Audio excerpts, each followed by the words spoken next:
দর্শক, আইন আদালতের নানা খবর ও বিশ্লেষণ নিয়ে বিটিভি নিউজের নিয়মিত আয়োজন আদালত পাড়ার খবরে সবাইকে স্বাগতম। আপনাদের সঙ্গে আছি আমি মেহনাজ মুন্নি। গেল সপ্তাহে ঘটে যাওয়া আইন অঙ্গনের খবরের পাশাপাশি থাকছে আইনি পরামর্শ ও বিশেষ প্রতিবেদন। সময়ের সাহসী এক সন্তানের নাম শহীদ আবু সাইদ। 16 জুলাই বৈষম্য বিরোধী ছাত্র আন্দোলন চলাকালে পুলিশের গুলিতে শহীদ হন দরিদ্র পরিবারের এই মেধাবী শিক্ষার্থী। শহীদ আবু সাইদের মৃত্যু একদিকে যেমন কাঁদিয়েছে দেশবাসীকে, অন্যদিকে নতুন গতি সঞ্চার করেছে জুলাই আন্দোলনে। জুলাই আগস্ট গণ অভ্যুত্থানে রংপুরের বেগম রোকেয়া বিশ্ববিদ্যালয়ের ইংরেজি বিভাগের ছাত্র শহীদ আবু সাইদের হত্যা মামলার তদন্ত প্রতিবেদন 1 মাস সময় বাড়িয়ে আগামী 14 জুলাই জমা দেওয়ার দিন ধার্য করেছেন ট্রাইব্যুনাল। প্রসিকিউশনের আবেদনের প্রেক্ষিতে বিচারপতি মোহাম্মদ গোলাম মর্তুজা মজুমদারের নেতৃত্বাধীন 3 সদস্যের ট্রাইব্যুনাল গত রবিবার এই আদেশ দেন।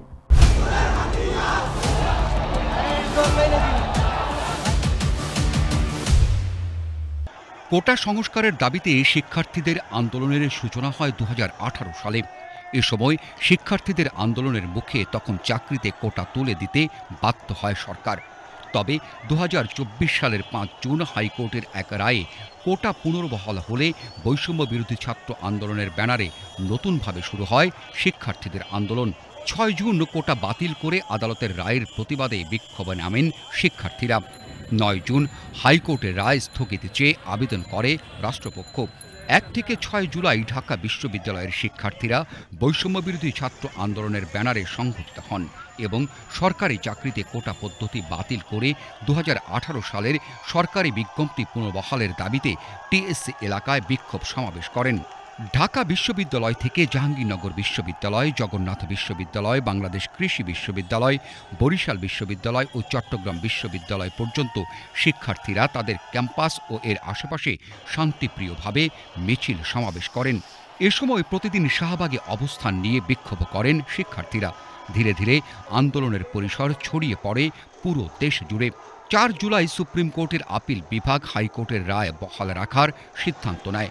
6 জুলাই শিক্ষার্থীরা ডাক দেন বাংলা ব্লকেট কর্মসূচির। 7 জুলাই সারা দেশে বাংলা ব্লকেট কর্মসূচি পালন করা হয়। শিক্ষার্থীদের ব্যাপক বিক্ষোভে অচল হয়ে যায় রাজধানী। পরের দিনও বাংলা ব্লকেট কর্মসূচি পালনের ঘোষণা দেওয়া হয়। 9 জুলাই সারা দেশে সড়ক ও রেলপথের গুরুত্বপূর্ণ পয়েন্টে সকাল সন্ধ্যা ব্লকেড অবরোধ কর্মসূচি ঘোষণা করেন বৈষম্য বিরোধী ছাত্র আন্দোলনের নেতৃবৃন্দ। কোটা বহাল রেখে দেওয়া রায়ের বিরুদ্ধে আপিলে আইনজীবীর মাধ্যমে পক্ষভুক্ত হন 2 শিক্ষার্থী। 10 জুলাই কোটা পুনর্বহাল করে হাইকোর্টের আদেশের ওপর সুপ্রিম কোর্টের আপিল বিভাগের 4 সপ্তাহের স্থিতাবস্থা জারি হয়। 7 আগস্ট পরবর্তী শুনানির তারিখ নির্ধারণ করেন আদালত। 14 জুলাই এক সংবাদ সম্মেলনে পতিত সরকারের ফ্যাসিস্ট প্রধানমন্ত্রী শেখ হাসিনার উস্কানিমূলক বক্তব্যের জের ধরে রাতে ঢাকা বিশ্ববিদ্যালয় সহ সারা দেশে প্রচণ্ড বিক্ষোভ করেন শিক্ষার্থীরা। পরদিন 15 জুলাই ঢাকা বিশ্ববিদ্যালয় ক্যাম্পাসে আন্দোলনকারীদের ওপর লেলিয়ে দেওয়া হয় বর্তমানে নিষিদ্ধ ঘোষিত তৎকালীন ছাত্রলীগ ক্যাডারদের। হামলা চালানো হয় নিরীহ ছাত্রছাত্রীদের ওপর। 16 জুলাই সারা দেশে দিনভর ব্যাপক বিক্ষোভ ও সংঘর্ষ হয়। আন্দোলনকারীদের ওপর হামলা করে আইনশৃঙ্খলা রক্ষাকারী বাহিনীর পাশাপাশি ছাত্রলীগ, যুবলীগ সহ ফ্যাসিস্ট সরকারের সমর্থকরা। ঘটে হতাহতের ঘটনা।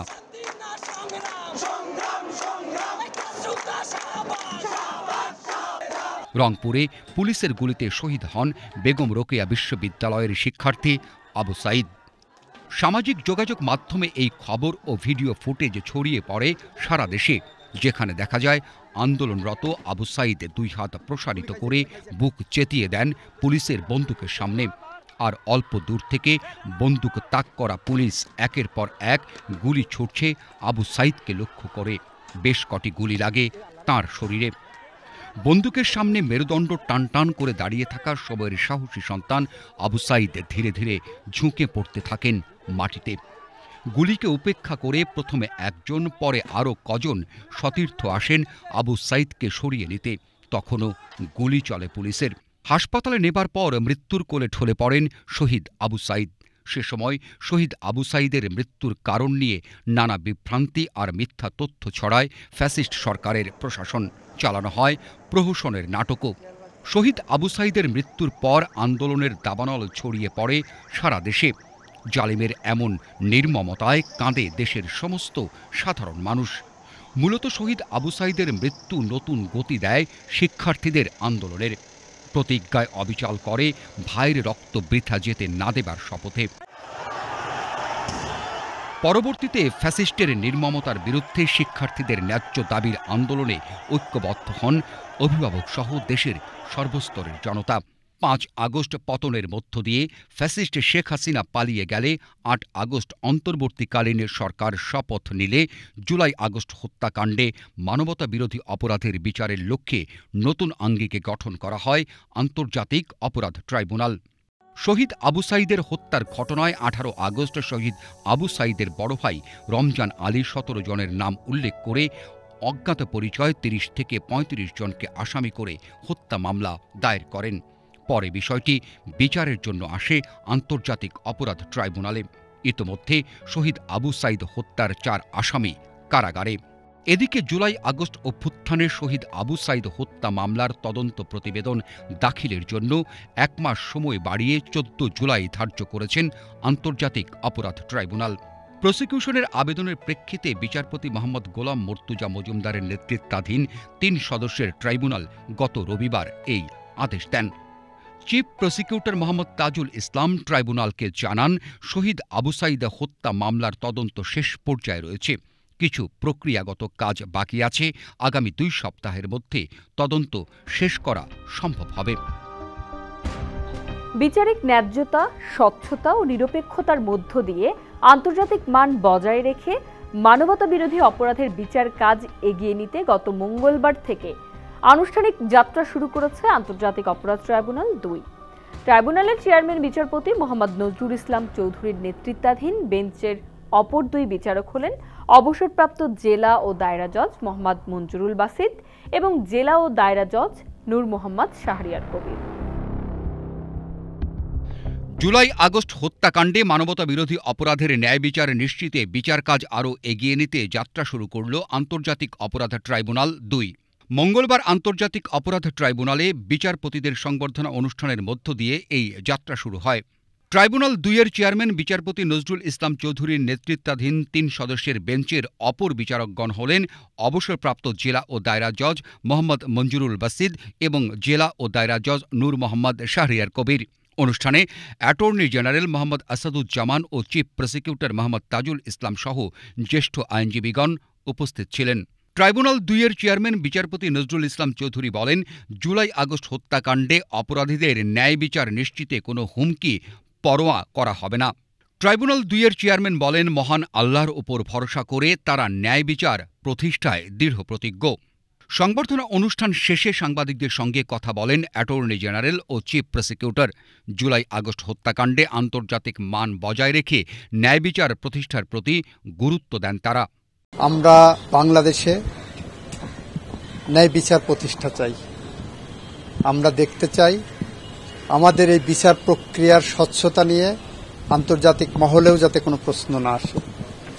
আমরা দেখতে চাই এই বিচার প্রক্রিয়া ইন্টারন্যাশনাল স্ট্যান্ডার্ডের হয়। আমরা বলেছি এখানে একদিকে বিগত ১৭ বছরে বাংলাদেশের মানুষের উপর ঘটে যাওয়া সমস্ত রকম অন্যায়, অত্যাচার, অবিচারের বিরুদ্ধে ন্যায় বিচারের যেমন প্রত্যাশা, অ্যাট দি সেম টাইম এই ন্যায় বিচার প্রতিষ্ঠায় কোনো প্রশ্নবোধক চিহ্ন যাতে না থাকে, আন্তর্জাতিক মানদণ্ডে যাতে ন্যায় বিচারটা করা হয় সেটাও নিশ্চিত করা, এটা আমাদের কাছে ট্রাইব্যুনালের কাছে আপনাদের কাছে প্রত্যাশা। আগামীতে যাতে কখনো আর এইরকম অন্ধকার সময় ফিরে না আসে, যে সময়ে মানুষ রাস্তায় চলতে গিয়ে আতঙ্কে থাকবে না যে হঠাৎ করে পেছন থেকে কখন একটা নম্বর প্লেট বিহীন একটা মাইক্রোবাস এসে তাকে তুলে নিয়ে যাবে। এই আতঙ্ক থেকে জাতিকে যদি উদ্ধার করতে হয় তাহলে পেছনে ঘটে যাওয়া সবগুলো অপরাধের ন্যায় বিচার নিশ্চিত করতে হবে এবং সেই ন্যায় বিচার নিশ্চিত করার জন্য এই ট্রাইব্যুনালগুলোকে দায়িত্ব দেওয়া হয়েছে।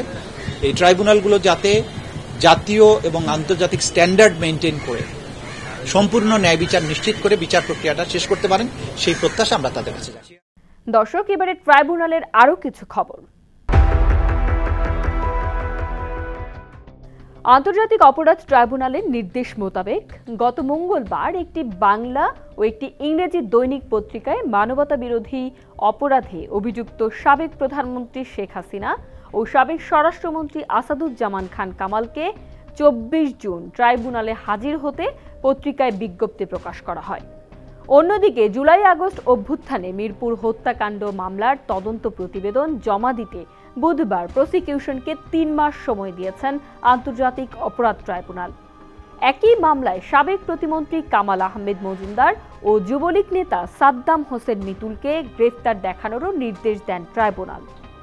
একই দিন গুমের মামলার র্যাপিড অ্যাকশন ব্যাটালিয়ন র্যাবের আইন ও গণমাধ্যম শাখার পরিচালক মোহাম্মদ সোহাইলকে গ্রেফতার দেখিয়ে কারাগারে পাঠিয়েছেন আন্তর্জাতিক অপরাধ ট্রাইব্যুনাল।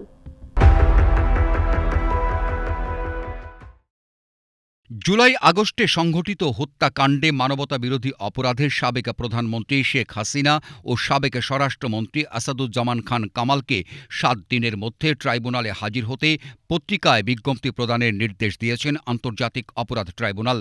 ট্রাইব্যুনালের চেয়ারম্যান বিচারপতি গোলাম মুর্তুজা মজুমদারের নেতৃত্বাধীন 3 সদস্যের ট্রাইব্যুনাল গত সোমবার এই নির্দেশ দেন।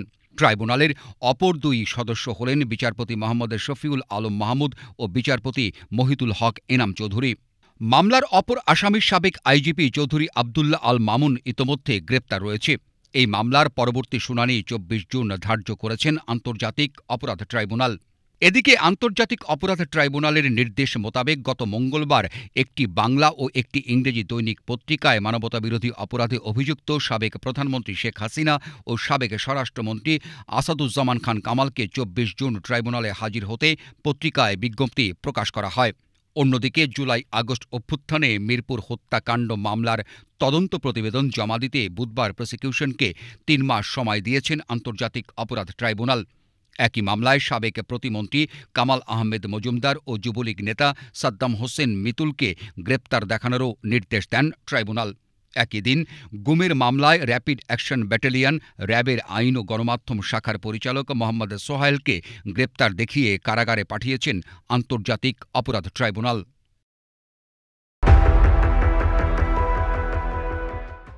সংবিধানের ষোড়শ সংশোধনী ছিল একটি উদ্দেশ্য প্রণোদিত আইন, যাকে কালারেবল লেজিসলেশন বলে পর্যবেক্ষণ দিয়েছেন সর্বোচ্চ আদালত। ষোড়শ সংশোধনীর বিষয়বস্তু প্রসঙ্গে আদালত মন্তব্য করেন, এটি ছিল কর্তৃত্ববাদী ও ফ্যাসিবাদী শাসকের পক্ষ থেকে একটি স্পষ্ট প্রয়াস, যেখানে বিচারপতিদের অপসারণের ক্ষমতা সুপ্রিম জুডিশিয়াল কাউন্সিল থেকে কেড়ে নিয়ে সংসদের হাতে তুলে দিতে চেয়েছিল। এর মধ্য দিয়ে বিচার বিভাগের স্বাধীনতাকেই হুমকির মুখে ফেলা হয়েছিল। বিচার বিভাগকে করায়ত্ত করতে সংবিধানে ষোড়শ সংশোধনী এনেছিল ফ্যাসিস্ট হাসিনা সরকার।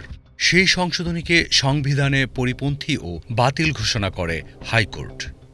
সংবিধানে পুনর্বহাল করা হয় সুপ্রিম জুডিশিয়াল কাউন্সিলের বিধান, যে বিধান বলে দুর্নীতি ও গুরুতর অসদাচরণের দায়ে অভিযুক্ত বিচারপতিদের অপসারণ করেন রাষ্ট্রপতি।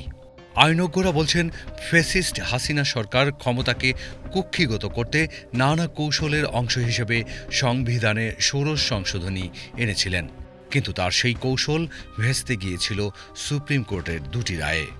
যখন বিগত সরকার এই বিচারকদের মানসিকভাবে ভেঙে দেওয়ার জন্য, দুর্বল করার জন্য, তারা যাতে ন্যায় বিচার করার থেকে সবসময় স্বাধীন না থাকে, তারা যেন সরকারের আজ্ঞাবহ হিসেবে বিচার প্রদান করে থাকেন এবং তাদের পছন্দ মতো বিচার যদি প্রদান করা না হয়, সেক্ষেত্রে তারা পার্লামেন্টে মেজরিটির কারণে যে কোনো সময় যে কোনো বিচারককে যাতে অপসারণ করতে পারেন, এই কারণেই এই সংবিধানের ষোড়শ সংশোধনীটি এনেছিলেন। 1972 সালে মূল সংবিধানে সুপ্রিম কোর্টের বিচারপতিদের অপসারণের ক্ষমতা জাতীয় সংসদের হাতে ছিল। 1975 সালে চতুর্থ সংশোধনীর মাধ্যমে এ ক্ষমতা রাষ্ট্রপতির হাতে নেওয়া হয়।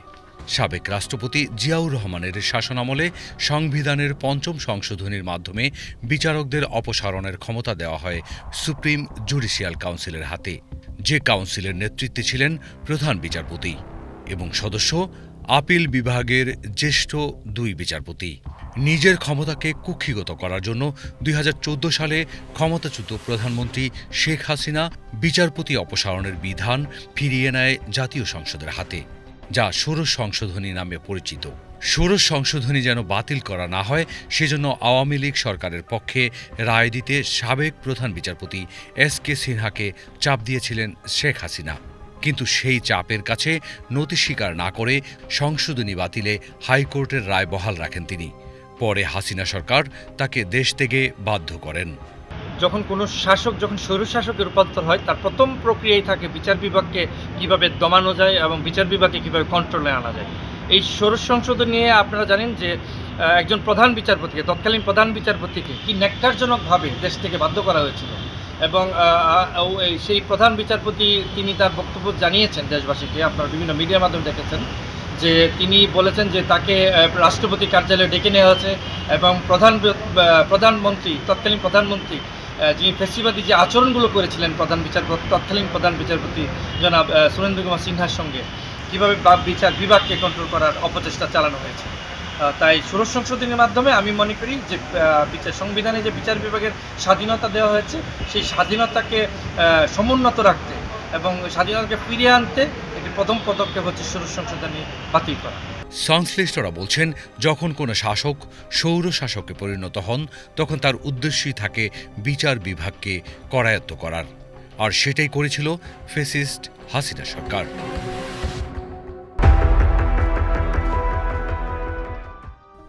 দর্শক, এবারে আইনি পরামর্শ।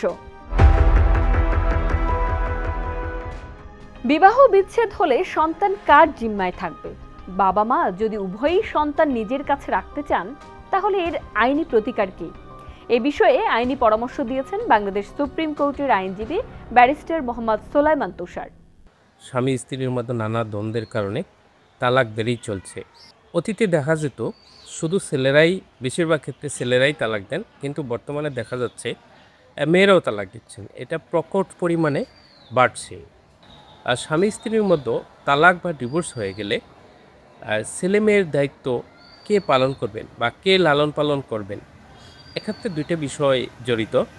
আর স্বামী স্ত্রীর যদি ছেলে থাকে সেক্ষেত্রে একটা বিষয় এবং মেয়ে থাকলে আরেকটা বিষয়। যদি সন্তান ছেলে হয় সেক্ষেত্রে ছেলের সন্তানের 7 বছর বয়স পর্যন্ত তিনি তার মায়ের কাছে থাকবেন, মা তার দায়িত্ব পালন করবেন, লালন পালন সমস্ত কিছুই করবেন এবং সেই ছেলে সন্তানের যত ধরনের খরচ আছে, পড়াশোনা, খাবার দাবার, তার অন্যান্য খরচ, সেই খরচ কিন্তু বাবাকেই দিতে হবে। এখন দেখা গেল 7 বছর পর ছেলে সন্তান তার মায়ের কাছে থাকবে। এখানে একটা বিষয় দেখতে হবে, ছেলে সন্তানের বেস্ট ইন্টারেস্ট কার কাছে সার্ভ হবে। যদি দেখা যায় মা আর অন্যত্র বিয়ে করছেন না, তাহলে আদালত কিন্তু মায়ের কাছেই দিতে পারেন।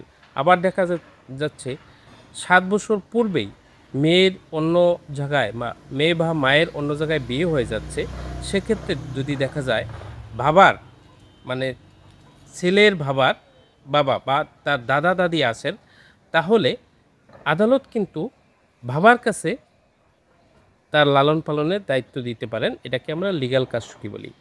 আর লালন পালনের দায়িত্ব যদি মায়ের কাছেও থাকে, কিন্তু সন্তানের লিগ্যাল গার্ডিয়ান বা অভিভাবক কিন্তু অলওয়েজ বাবা, এটা কিন্তু কখনো স্থানান্তরিত হবে না।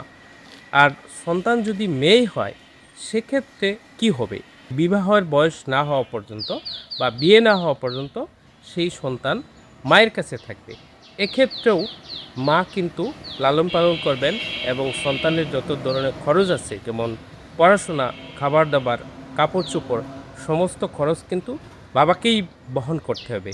এক্ষেত্রেও আদালত কিন্তু দেখবেন বেস্ট ইন্টারেস্ট কোথায় সার্ভ হবে, সেটা কি বাবার ক্ষেত্রে, সেটা কি মায়ের ক্ষেত্রে। এখন যদি দেখা যায় মেয়ে সন্তান মায়ের কাছে আসে কিন্তু মায়ের অন্যত্র বিয়ে হয়ে যাচ্ছে, এক্ষেত্রে আদালত দেখবেন ওই মেয়ের দাদা দাদি আছেন কিনা বা নানা নানি আছেন কিনা। দেখা গেল বাবা অন্যত্র বিয়ে করছেন না, ওই মেয়ের দাদা দাদি আছেন, সেক্ষেত্রে আদালত কিন্তু দেখবে যে এই মেয়ের বেস্ট ইন্টারেস্ট বাবার কাছেই, যেহেতু বাবার কাছে থাকলে মেয়ে নিরাপদ থাকবে, ওই মেয়ের দাদা দাদি আছেন, সেক্ষেত্রে আদালত বেস্ট ইন্টারেস্ট দেখবেন। এখন দেখা গেল এই যে এই ক্ষেত্রে কি অভিভাবকত্ব বা লিগ্যাল গার্ডিয়ান চেঞ্জ হবে কিনা, না, এক্ষেত্রেও বাবাই অলওয়েজ লিগ্যাল গার্ডিয়ান থাকবেন, শুধু মা লিগ্যাল কাস্টডি পাবেন বা দায়িত্ব পালনের একটা ক্ষমতা পাবেন। এক্ষেত্রে পারিবারিক আদালত হচ্ছে রিলেভেন্ট আদালত। যদি এ ধরনের কোনো সমস্যা দেখা দেয় সেক্ষেত্রে পারিবারিক আদালতেই যেতে হবে। সেক্ষেত্রে পারিবারিক আদালতে মাও যেতে পারেন, বাবাও যেতে পারেন, বা তাদের অন্য অন্য অভিভাবক যেমন মেয়ের বা ছেলের দাদা দাদি তারা যেতে পারেন। এখন আদালত সার্বিক বিষয় চিন্তা করে যেটা সবচেয়ে ভালো হয় সেটাই বিবেচনা করবে। রাজধানীর গুলশানের হোলি আর্টিজান বেকারিতে প্রায় 9 বছর আগে সন্ত্রাসী হামলা ও নৃশংস হত্যাযজ্ঞের ঘটনায় করা মামলায় 90 জিএমবির 7 সদস্যকে আমৃত্যু কারাদণ্ড ও অর্থদণ্ড দিয়ে হাইকোর্টের দেয়া পূর্ণাঙ্গ রায় প্রকাশিত হয়েছে। 229 পৃষ্ঠার পূর্ণাঙ্গ রায়টি মঙ্গলবার সুপ্রিম কোর্টের ওয়েবসাইটে প্রকাশ করা হয়েছে। এই মামলায় বিচারিক আদালতের 6 বছর আগে দেয়া রায়ে 7 আসামিকে মৃত্যুদণ্ডাদেশ দেয়া হয়েছিল। উল্লেখ্য, 2016 সালের 1 জুলাই রাতে রাজধানীর গুলশানে হোলি আর্টিজান বেকারিতে নৃশংস হামলা চালায় জঙ্গিরা। তারা অস্ত্রের মুখে দেশি বিদেশি অতিথিদের জিম্মি করে এবং কুপিয়ে ও গুলি করে 22 জনকে হত্যা করে। নিহত ব্যক্তিদের মধ্যে ইতালির নাগরিক 9 জন, জাপানের 7 জন, ভারতের 1 জন ও বাংলাদেশি 3 জন ছিলেন। আর সেই রাতে জিম্মিদের মুক্ত করতে অভিযান চালাতে গিয়ে জঙ্গিদের বোমা হামলায় নিহত হন পুলিশের 2 কর্মকর্তা। আন্তর্জাতিক অপরাধ ট্রাইব্যুনালের সাবেক প্রসিকিউটর ব্যারিস্টার তুরিন আফরোজকে আরও এক হত্যা মামলায় গ্রেফতার দেখানোর আদেশ দিলেন আদালত। বুধবার ঢাকার metropolitan magistrate M Misbaur Rahman মামলার তদন্তকারী কর্মকর্তার আবেদন মঞ্জুর করে এই আদেশ দেন। রাজধানীর উত্তরা পশ্চিম থানার 5 নং সেক্টরস্থ 4 নং রোডের জামিয়া রওজাতুল উলুম মাদ্রাসার 5ম শ্রেণীর শিক্ষার্থী আরাফাত হুসাইন হত্যা মামলায় তুরিন আফরোজকে এই গ্রেফতার দেখানো হয়। গত 5 আগস্ট সকাল 8টা থেকে আরাফাত হুসাইন বৈষম্য বিরোধী আন্দোলনে সরকার পতনের 1 দফা দাবিতে উত্তরা পশ্চিম থানার 7 নং সেক্টর এলাকায় বিক্ষোভ করছিল।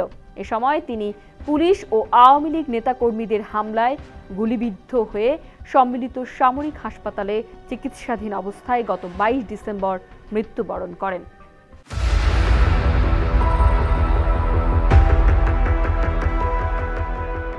এস আলম গ্রুপের চেয়ারম্যান সাইফুল আলম এবং তার স্বার্থ সংশ্লিষ্ট ব্যক্তি ও প্রতিষ্ঠানের নামে থাকা 180 কোটি 61 লাখ টাকার দলিল মূল্যের 200.26 একর জমি ক্রয়ের আদেশ দিয়েছেন আদালত। দুদকের উপপরিচালক তাহসিন মুনাবিল হক গ্রুপটির সম্পদ ক্রয়ের আদেশ চেয়ে আবেদন করলে মঙ্গলবার ঢাকার মেট্রোপলিটন সিনিয়র স্পেশাল জজ মোহাম্মদ জাকির হোসেন গালিব এই আদেশ দেন।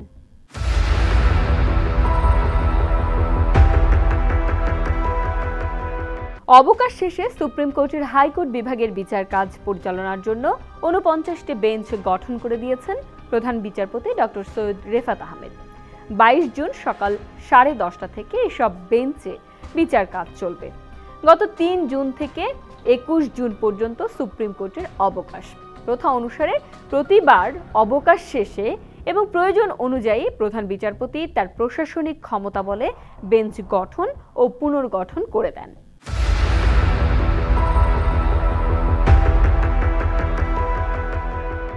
মেয়েকে ধর্ষণের মামলায় সৎ বাবাকে মৃত্যুদণ্ড ও 1 লাখ টাকা অর্থদণ্ডের আদেশ দিয়েছেন ঢাকার একটি ট্রাইব্যুনাল। দণ্ডপ্রাপ্ত আসামি হলেন ঢাকার কেরানীগঞ্জের মৃত রিফাজের ছেলে মোতাহার। তার স্থায়ী ঠিকানা বগুড়া জেলার শিবগঞ্জ থানার আটমূল ইউনিয়নের কুড়াহার গ্রামে। বুধবার এই রায় ঘোষণা করেন ঢাকার নারী ও শিশু নির্যাতন দমন ট্রাইব্যুনাল 4-এর বিচারক মুন্সি মোহাম্মদ মশিয়ার রহমান। রায় ঘোষণার সময় আসামিকে কারাগার থেকে আদালতে উপস্থিত করা হয়। রায় ঘোষণা শেষে সাজা পরোয়ানা দিয়ে তাকে কারাগারে পাঠানো হয়।